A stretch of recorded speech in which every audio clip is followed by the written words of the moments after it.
station. And don't forget, too, that you can see us on SuperTalk TV. You can join us on your computer or your mobile device.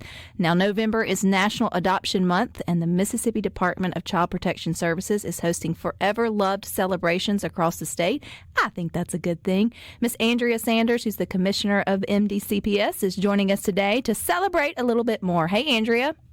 Hey, Rebecca. How are you? It's good, and it's good to have you back on and talk about something good that's happening in November. So tell us about National Adoption Month and what it means to the department. You know, it's an important milestone in the work that we do, and having a month that focuses on it really speaks to that importance.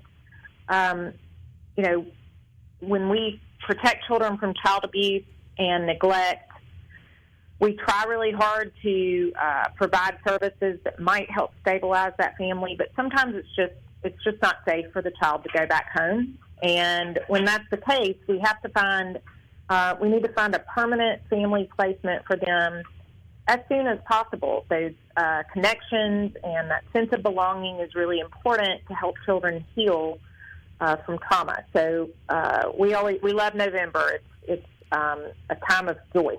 Well, it's definitely a time of joy because y'all are celebrating throughout the month in different locations. And it's quite a high number, Andrea, of families that have finalized adoption, at least in 2024. What's that number you'd like to share? We had 571 children adopted in 2024. I was surprised by that. Is that considered a high number, or is that kind of average each year? Or it feels, I don't know what I was expecting, but I mean, I feel like that's a lot of lives impacted. You know, it really is. And I can't say that it's higher than the number has been since I've been in this role. But, you know, I came in during COVID, and I can't say that we've had a normal year yet.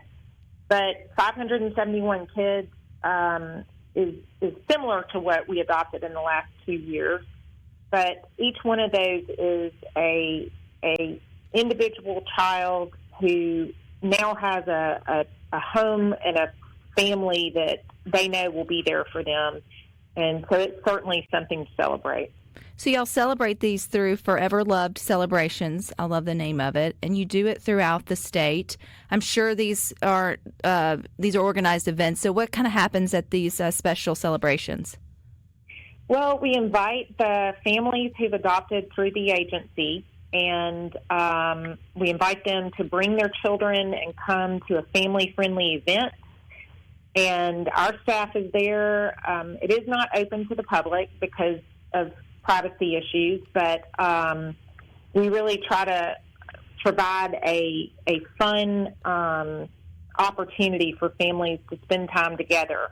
This Saturday, we'll be at Margaritaville Resort in Biloxi, and if you've ever driven by there, you can tell it's a fun place with a lot to do. We're going to be there from 10 o'clock till 2, and you know, if I have people who've adopted from the agency and want to participate, but have not yet reserved a spot, they can do so at adoption RSVP at mdcps.ms.gov. So there's still time for them to reach out to the agency and let us know they're coming. Now, Andrea, I think the last time you were here on Good Things, we were talking about the importance of fostering, and that doesn't change. These are 571 beautiful lives that have been forever changed in the best way, but that doesn't mean that there aren't other children who still are looking for their forever homes or to have a bridge between, you know, some unfortunate circumstances. Are a lot of the 500 or so families, were they first fosters through the system too that led to these adoptions, or is it a mix and mingle of how that sort of happens for you guys each year?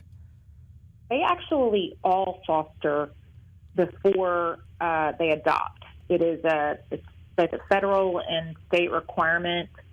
You know, that in certain very, you know, specific circumstances can be waived, but we ask most of our families to foster for 6 months so that we can work with them, get to know them, see what the fit is like with the child, make sure that they're adapting.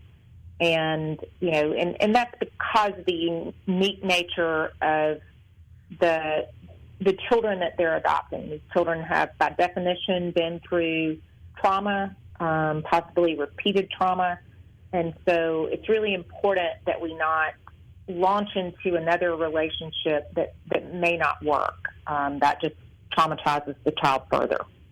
So on fostering, I mean, obviously this is an exciting day, but that's where it got started. I know you guys are always looking for people to learn more about what that looks like and maybe stepping into that role.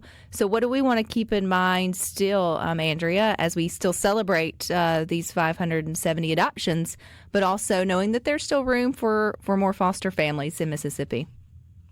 Well, the fact that that number has stayed fairly steady tells you that we have a lot of children who come into the system to protect them, and we've actually seen an increase in the number of children coming into custody, a steady increase since June of last year, of 2023. So we have roughly 4,150 kids in foster care right now, and that means that we continuously need families. Some families are uniquely equipped to foster for years and to take many children and help them. You mentioned being a bridge between permanent families. That's really the ask of foster families. We ask them to take kids, love them like they're their own, meet their special needs because they have been through trauma, and then most likely send them back to their home or to a family member at some point. And it's a huge ask. It's really hard work, and it takes special people who are called to do that work. And but for families to adopt, or for families who emotionally just say, I really can't do this right now at this stage in my life, it means that we constantly need families to step up and fill those gaps for children. What would be the first step, Andrea, if somebody listening to Good Things thought about it or just wanted to learn more or was curious about having some questions answered on fostering or adoption or all of the above for what you guys do? So we have an application online at our website, www.mdcps.ms.gov, and I believe that's a radio button that they click on if they want to foster, and it's a fillable application. We're actually working really hard right now on improving our technology so that they can upload all their documents and everything that's needed for the application. But this application will get them started, or they can call 1-800-821-9157. Good deal. I know that the work that you guys do there at the Department of Child Protection Services is hard work and usually not a lot of celebrations. So I'm glad to see that at least 1 month out of the year, you guys get to step back and have a little celebration and see all the good things that can come from the system working out in the right way, which is ending in adoption and giving them the second chance that they deserve at a healthy and stable family. So kudos to the celebrations you guys get to have. How many different celebrations of Forever Love do y'all get to have? I know you have one coming up this week and you've had several more already. How many are there total, Andrea? We're doing 3 this year, one in North Mississippi, one in Central, and one in South, to try to give people, a place that they can drive to without having to spend the night. We had one in Starkville on November 2nd, and it was at the Sportsplex, and a good time was had by all. This will be our second adoption celebration, and then we have another one November 23rd at Spinners down in Florence, Mississippi.